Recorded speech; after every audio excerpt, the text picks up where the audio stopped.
பாக்குறியா சோசியம் கண் சோசியம். சோசியம் பாக்குறியா சோசியம் கண் சோசியம்.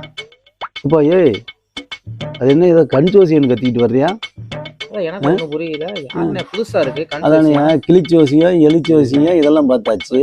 ஏன் கை ஜோசியம் கூட பார்த்துட்டோம். இந்த கால் ஜோசியம் கூட ஏதோ அது கூட ரஜினி முருகன் படத்துல பார்த்தேன் நானு. இவன் என்ன புதுசா ஏதோ கண் ஜோசியங்கிறியா? கூப்பிடுவன கூப்பிடாரு. சொல்லுங்க சாமி. கண்ணை பார்த்தே சொல்லிருவியா?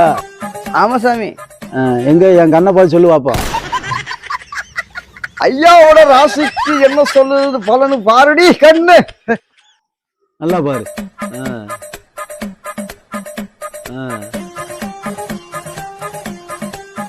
சாமி நான் சொல்ல ஒரு விஷயம் பார்த்து சங்கடப்படாத. என்ன சுத்த கிறுக்கு பையில இருக்கேன். பாக்குறதுக்குள்ள சங்கடப்படாத அதுன்னுகிட்டு இருக்கேன். அதெல்லாம் சங்கடப்பட மாட்டேன் சொல்லு. சாமி உன்னோட கண்ணை பார்க்கும்போது சாமி நீ 4 குடும்பத்துக்கு அறிகுறியா இருக்க. 5வது குடும்பத்துக்கு நீ ஏற்பாடு பண்ணிக்கிட்டு இருக்க. உண்மையா இல்லையா சாமி? என்னடா இவன் கண் ஜோசியன்னு சொல்லி இவ்வளவு கரெக்டா சொல்லிக்கிட்டு இருக்கானே. ஒருவேளை இவன் நம்மளை கண்ணு வச்சு பார்த்துக்கிட்டு இருக்கானோ? இந்த கண் ஜோசியங்காரன் பாக்குற மாதிரி இவரை நம்ம கண் வச்சே பாத்துட முடியும். அவர்னு நினைச்சோம் இவர் இவ்வளவு சோழி பாக்குறாப்லையா? இவங்க வேற பக்கத்துல இருக்கையில இவன் உண்மையை சொல்லி விட்டானே. சரி பாப்போம். சாமி நான் ஒரு விஷயம் சொல்ற கேட்டு அதிர்ச்சி ஆயிராத. சாமி நீ 5வது குடும்பத்தை தயார் பண்ணிக்கிட்டு இருக்க வாரு. ஒரு தாயத்து சாமி தாயத்து.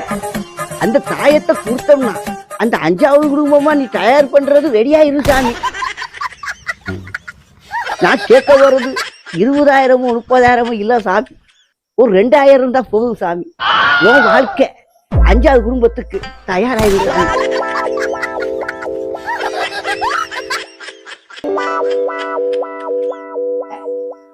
சாமி நான் ஒண்ணு சொன்னா சங்கடப்படக்கூடாது சாமி.